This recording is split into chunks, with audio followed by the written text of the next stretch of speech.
बिस्मिल्लाहिर्रहमानिर्रहीम। Vector analysis का हम टॉपिक कर रहे हैं और उसमें एक्सरसाइज 2.1 का क्वेश्चन नंबर 7 देखें। The vertices of a triangle are the points 3i plus J minus K, 2i minus 3j plus K and i minus 3j minus 4k। What are the vectors determined by its sides? Find the magnitudes and direction cosines of these vectors। तो हमें जो 3 vectors दिए हुए हैं वो triangle की 3 vertices हैं, ए B सी के जो पॉइंट्स हैं उनके पोजीशन वेक्टर्स हैं। हमने ट्राइंगल की साइड्स फाइंड करनी है इन टर्म्स ऑफ वेक्टर्स, और फिर उनकी मैग्नीट्यूड्स, और फिर डायरेक्शन कोसाइंस। तो सपोज करते हैं कि ये जो वेक्टर्स हैं ये let A B C be the vertices. कौन कौन सी हैं? 3i plus J minus K, 2i minus 3j plus K and i minus 3j minus 4k respectively. जो ये 3 वेक्टर्स थे जो ट्रायंगल की वर्टिसेस थी उनको हमने ए बी सी सपोज कर लिया। अब साइड जो हैं वो ज़रा बताएं। देन साइड्स ऑफ ट्रायंगल जी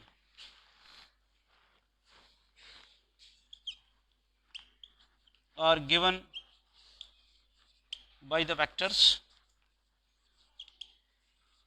जी एक आ जाएगा ए बी, ये साइड ए बी के लॉन्ग पोजीशन वेक्टर होगा।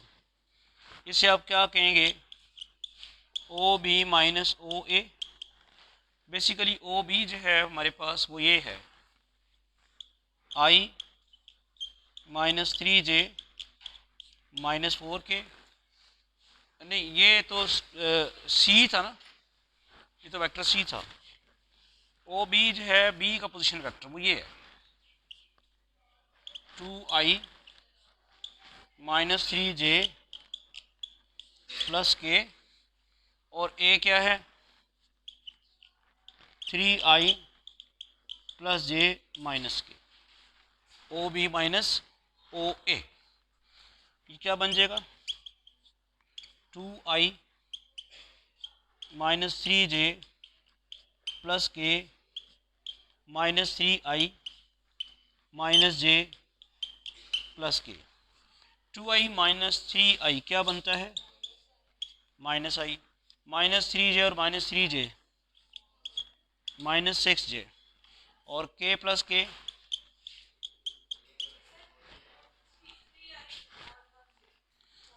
यहाँ जे था ना, एक मिनट ठहरें। 2 बी आपने लिखा 2i माइनस 3j प्लस के, और ए आपने क्या लिखा? हाँ, ये गलत लिखा ना, ये वाला। हाँ, यहाँ पे गलत है, ये आई है। ठीक है, ये आपके पास आ जाएगा माइनस 3j और minus J. This will give you minus 4j and k plus K, this will give you 2k। ये तो हमने एक साइड ए बी के अलॉन्ग जो वेक्टर बनता है वो निकाल लिया। इसी तरह जो दूसरी साइड के अलॉन्ग वेक्टर बनेगा ए सी, वो क्या होगा आपके पास? सी ओ सी माइनस ओ ए, और ओ सी जो है वो है I minus 3j minus 4k। I minus 3j minus 4k, और ओ ए क्या है? 3i प्लस जे माइनस के। ठीक है, तो ये बनता है जी I minus 3j minus 4k minus 3i minus J plus K. अब ये बनता है minus 2i minus 4j minus 3k। ये आपका बन गया वेक्टर ए सी ट्राइंगल की दूसरी साइड के अलॉन्ग। अब कौन सा रह गया है? B C. या सी बी, जो भी आपने कहना, उससे कोई फ़र्क नहीं पड़ता। तो बी सी आपके पास क्या आएगा, ओ सी माइनस ओ बी। इसी किस्म की होगी ना ट्राइंगल। अगर फ़र्ज़ करेंगे आपके पास ट्राइंगल है ए बी सी, एक आपने ए बी मालूम कर लिया, एक आपने ए सी मालूम कर लिया, अब आप बी सी मालूम कर रहे हैं। तो बी सी ओ सी आपके पास है I minus 3j minus 4k, और वेक्टर बी ये है, वो क्या है 2i माइनस 3j प्लस के। ये बनता है I minus 3j minus 4k minus 2i plus 3j minus K. अब ये आई और माइनस 2i किसके इक्वल हुआ, माइनस आई, और ये तो कैंसिल ही हो गया ना, और ये क्या हो गया माइनस 5k।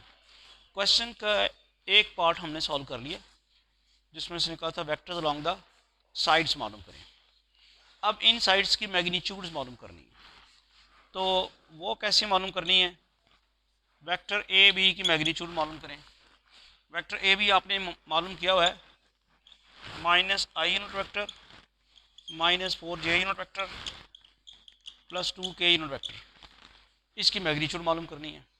मैग्नीट्यूड मालूम करने का क्या तरीका है कि आई जे के की जो कंपोनेंट्स हैं उनका स्क्वायर करके ऐड करके अंडर रूट लेते हैं। क्या बनेगा, minus 1 square plus minus 4 square and plus 2 square, ये बना 1 प्लस 16 प्लस 4। और अब देखते हैं 20 और 21 स्क्वायर रूट, ए बी हो गया। इसी तरह अब ए सी की मैग्नीट्यूड फाइंड करें। ए सी की मैग्नीट्यूड जो है minus 2i minus 4j minus 3k, इसकी मैग्नीट्यूड जी बताएं ज़रा क्या होगी, minus 2 square plus minus 4 square plus minus 3 square, this will give you 4 16 9, क्या बनती है 29 अंडर रूट। अब हमारे पास तीसरी साइड जो है उसकी मैग्नीट्यूड हमने फाइंड करनी है। ए बी ए सी हम उसकी मैग्नीट्यूड फाइंड कर ली है, लेंथ मालूम कर ली है। तीसरी साइड की लेंथ मालूम करनी है, वो क्या होगी, vector B C magnitude. B C vector हमने निकाला हुआ है minus I minus 5k minus I minus 5k magnitude, क्या होगा minus 1 square minus 5 square under root, minus 1 square 1, ये 25 और 26। अब डायरेक्शन कोसाइंस क्या होती हैं, ये बेसिकली यूनिट वेक्टर्स होते हैं। तो अब हमने डायरेक्शन कोसाइंस जो मालूम करनी है इन वेक्टर्स की, वो कैसे मालूम करनी है, इनके long unit vectors. Direction cosines of कौन कौन सा वेक्टर था, A B A C and B C are, क्या होगा A B vector over A B magnitude. A B vector हमने निकाला हुआ है, वो है minus I minus 4j plus 2k, और इसकी मैग्नीट्यूड क्या थी 21 अंडर रूट। इसको आप ऐसे लिख सकते हैं minus 1 over 21 under root I unit vector minus 4 over 21 under root J unit vector और plus 2 over 21 under root K unit vector. ये आपने लिख लिया। ये हमने मालूम की है ए बी की डायरेक्शन कोसाइंस। अब हमने डायरेक्शन कोसाइंस मालूम करनी है ए सी की। तो ए सी के अलॉन्ग यूनिट वेक्टर क्या होगा, vector A C divided by its magnitude. A C हमारे पास है minus 2i minus 4j minus 3k और इसकी मैग्नीट्यूड जो थी √29। ये ए सी की है ना। अच्छा, तो ये आ जाता है -2/29 under unit vector -4/√29 J unit vector -3/√29 K unit vector. Finally B C की डायरेक्शन को साइंस क्या होगी?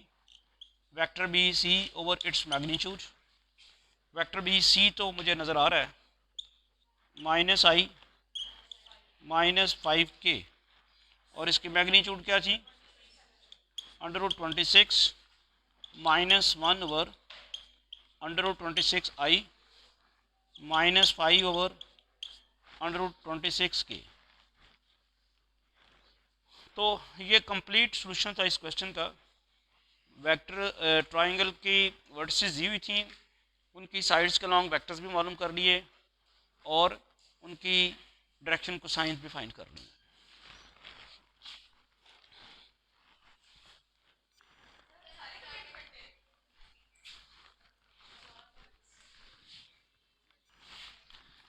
अच्छा, अब क्वेश्चन नंबर 8 है, if A magnitude is equal to B magnitude is equal to A minus B magnitude, find the angle between A and B. अब थोड़ी सी strategy आपसे मैं पूछता हूँ कि आपके जहन में सवाल को देखते हुए क्या आता है।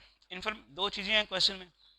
एक तो आपको इन्फॉर्मेशन दी हुई है और फिर उस इन्फॉर्मेशन की बेस के ऊपर आपसे कुछ मांगा हुआ है कि ये प्रूव करें। इन्फॉर्मेशन ये दी हुई है कि ऐसे वेक्टर्स हैं जिनकी मैग्नीट्यूड्स आपस में इक्वल हैं और उनके डिफरेंस की मैग्नीट्यूड भी उनके इक्वल है। ए मैग्नीट्यूड, बी मैग्नीट्यूड और ए माइनस बी मैग्नीट्यूड सारे के सारे इक्वल है। ये तो इन्फॉर्मेशन आपको दे दी उसने। अब आपने इस इन्फॉर्मेशन को यूज़ करते हुए angle between A and B मालूम करना है। क्या आपके जहन में स्ट्रेटजी है? सवाल आप स्टार्ट कैसे करेंगे इसको? जी, थोड़ा सा कोई जहन में आए। ए माइनस बी का, अच्छा नहीं ठीक है, आपने आपका कोई आंसर आप बता रही हैं लेकिन प्रॉपरली जवाब नहीं है इसका। आप बता सही रही हैं। हाँ, ये ठीक है आंसर कि आप अब किसकी मैग्नीट्यूड का स्क्वायर लेके डॉट प्रोडक्ट लूँ? ए माइनस बी का। ठीक है, उससे पहले आप ये सपोज कर लें, let theta be the angle between A and B. ठीक है, ये आप चूँकि जो आपने एंगल मालूम करना है वो आपने थीटा सपोज कर लिया। और अभी जो ये बात कर रही थी, नेक्स्ट हम कंसिडर करते हैं ए माइनस बी डॉट। ये आपको कैसे पता चला था कि हमने ये करना है, ज़रा बताएंगी आप? क्वेश्चन की स्टेटमेंट में कौन सी ऐसी बात थी जिससे आपको ये पता चल गया कि ये करना है? जरी बात है, जो आपने गेस किया है कि यहाँ से हमने स्टार्ट लेना है, वो क्वेश्चन की स्टेटमेंट से ही किया ना। तो क्वेश्चन की स्टेटमेंट में, इस स्टेटमेंट में कोई इंफॉर्मेशन ऐसी थी जो आपने यहाँ से स्टार्ट लिया थी? ए माइनस बी मैग्नीट्यूड प्रेजेंट है यहाँ पे, इससे पता चला कि यहाँ से स्टार्ट लेंगे हम। वैसे तो ए मैग्नीट्यूड भी पड़ा है, बी मैग्नीट्यूड भी पड़ा है। ठीक है, तो यहाँ से आप स्टार्ट लेते हैं, ये क्या बनता है? ए माइनस बी मैग्नीट्यूड स्क्वायर। ठीक है, और हम इसको ऐसे भी लिख सकते हैं, A minus B magnitude square is equal to A minus B dot A minus B. अब डॉट प्रोडक्ट लेने लगे हैं। पहले आपकी डॉट प्रोडक्ट आ गई ए डॉट ए, फिर ए की डॉट प्रोडक्ट इसके साथ माइनस ए डॉट बी, फिर बी की ए के साथ माइनस बी डॉट ए, फिर बी की बी के साथ क्या बन जाएगा? Plus B dot B. समझ आ गई सबको? ये बना ए डॉट ए, तो बन गया ए मैग्नीट्यूड स्क्वायर। और डॉट प्रोडक्ट जो है कम्यूटेटिव होती है, उसको ए डॉट बी को बी डॉट ए कर सकते हैं। ये माइनस ए डॉट बी, ये भी माइनस ए डॉट बी हो गया, और ये क्या बनता है, b magnitude square. B dot b हो गया बी मैग्नीट्यूड स्क्वायर, ये बन गया ए मैग्नीट्यूड स्क्वायर और minus 2a dot B plus b magnitude square, उसके बाद ए मैग्नीट्यूड स्क्वायर।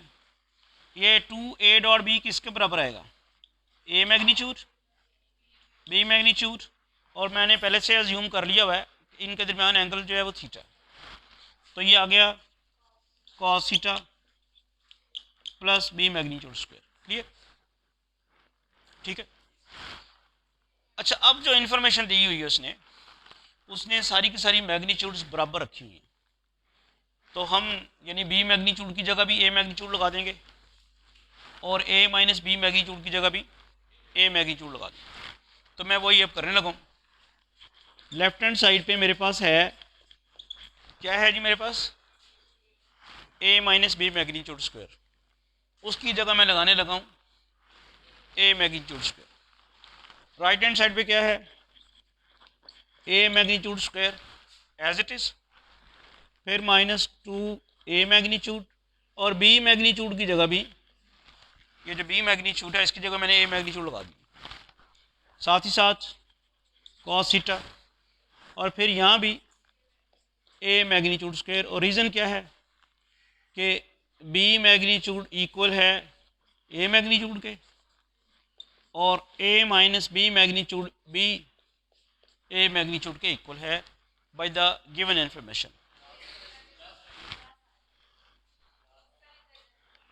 या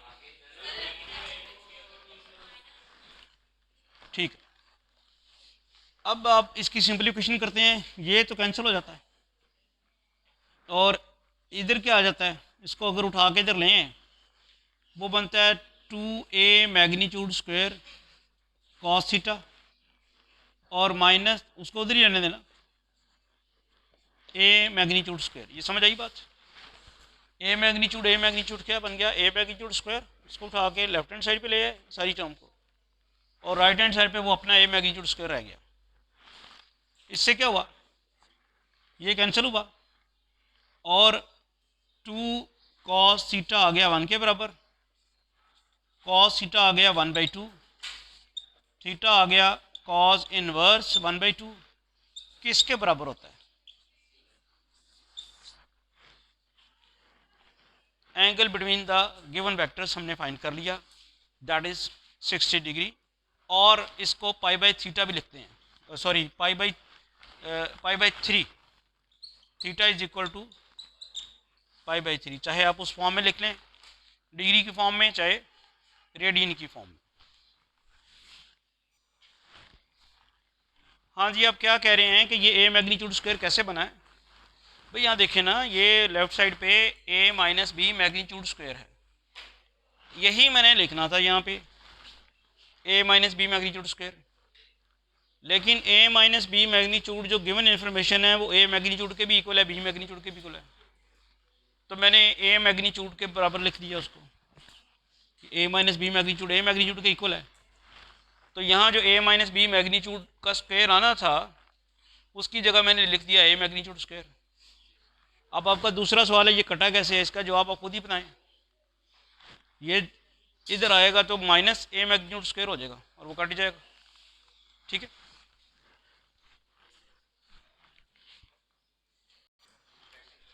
जी नेक्स्ट क्वेश्चन नंबर 9 है, let a and b be unit vectors and theta be the angle between A and b, show that sine theta by 2 is equal to 1/2 b minus A magnitude.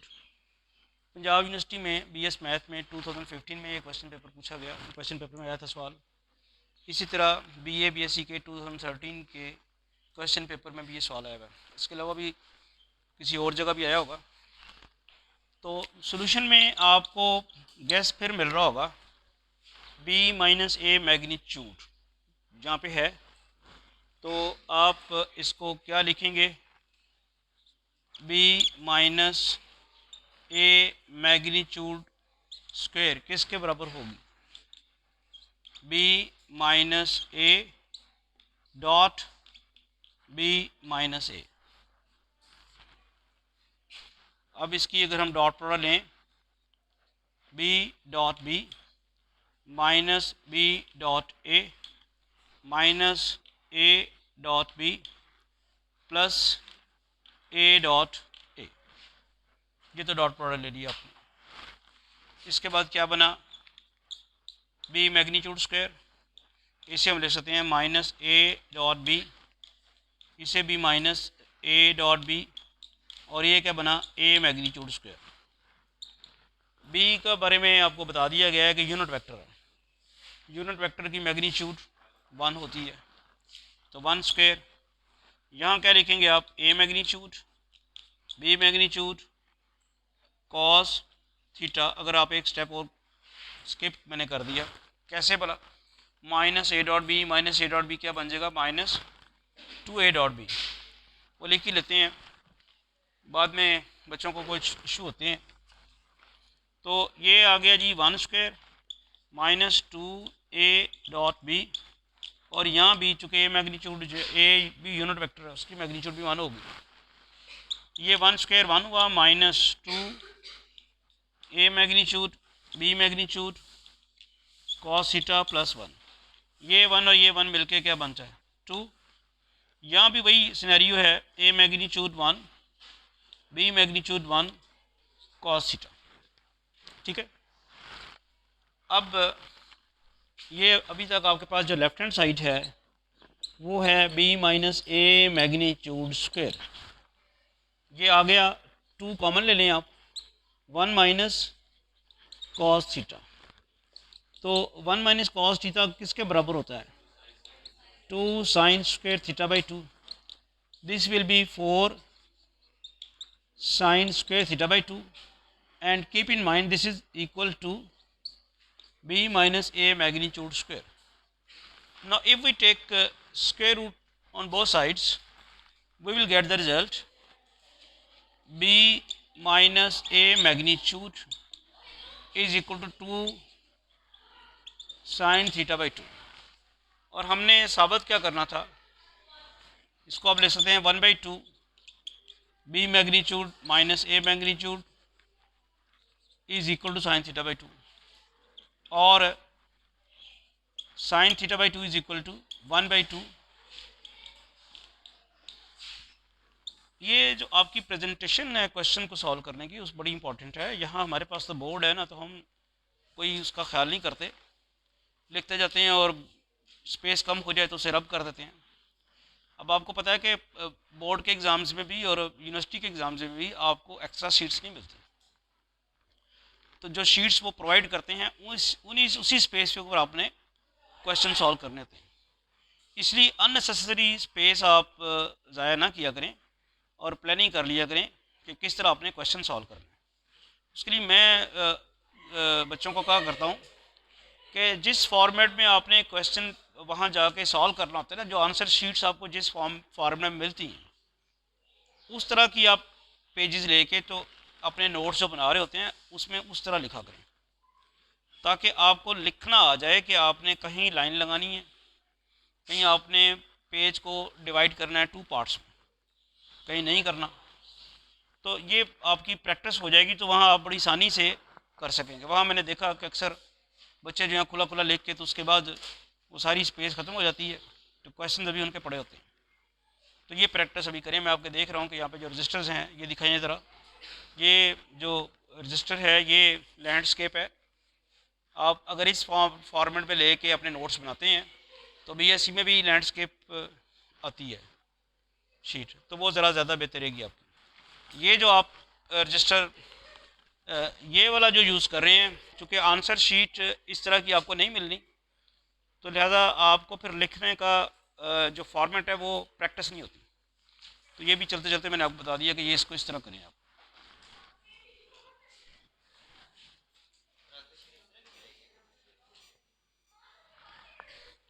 अब ये बात तो आपको पता होनी चाहिए कि मैथमेटिक्स में स्पेस इम्पॉर्टेंट नहीं होती कि आपने नंबर ऑफ़ शीट्स कितनी लगाई हैं, आपने कितने सफ़े भरे हैं।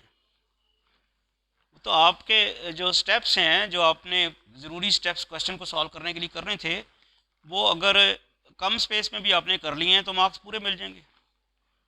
और अगर आपने उसके लिए 2-3 सफ़े एक्स्ट्रा लगा दिए तो मार्क्स तो उतने ही मिलने हैं। इसलिए अपनी स्पेस को डिवाइड करना सीखें। पेज स्पेस जो है उसको डिवाइड सिर्फ है कि आपके क्वेश्चन का कोई स्टेप मिस नहीं होना चाहिए और एग्ज़ामिनर को पढ़ते वक्त तकलीफ़ नहीं होनी चाहिए। ये मैं लफ्ज़ इस्तेमाल कर रहा हूँ, तकलीफ़।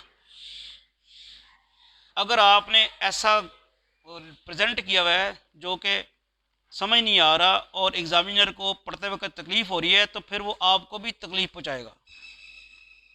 आपको कैसे तकलीफ़ पहुँचाएगा? मार्क्स नहीं देगा उसे, नहीं उसको तो बड़ी जल्दी पेपर मार्क करने होते हैं, पैसे थोड़े से तो पैसे होते हैं पेपर मार्किंग के।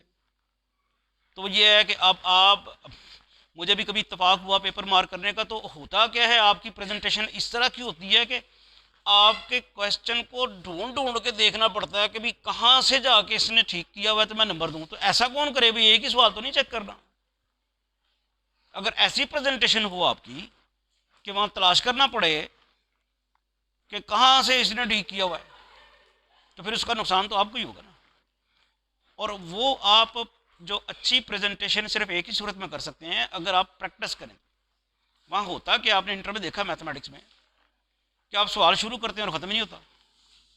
क्यों ख़त्म नहीं होता? आप भूल जाते हैं आगे क्या करना था। जो सवाल शुरू करें आप अपनी तरफ से आसान समझ के शुरू करते हैं और वो ख़त्म नहीं होता, फिर अगला शुरू कर लेते हैं, फिर याद आता है, फिर वापस आते हैं। तो इसमें इस जिग जैग में आपकी प्रेजेंटेशन ख़राब हो जाती है। अब वो प्रेजेंटेशन कैसे ठीक होगी?